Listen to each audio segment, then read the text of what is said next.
Justement, en parlant de manipulation, pour répondre à ces accusations d'abandon, Marineland a invité TF1 et Le Parisien à venir filmer dans le parc.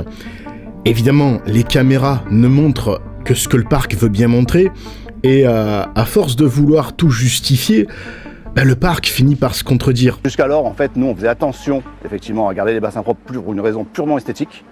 Sauf que pour les animaux, c'est bien mieux qu'il y ait des algues. Ils vont pouvoir aller se rouler dedans, jouer avec, etc. Aujourd'hui, on nous dit que l'eau verte pleine d'algues, c'est normal. Pourtant, à l'époque, quand le parc était ouvert, c'était tout l'inverse. Cette même eau devait absolument rester bleue, transparente, pleine de chlore. Les algues, c'est la grosse polémique. Pas d'algues, oui, non, c'est bien, c'est pas bien, etc., etc.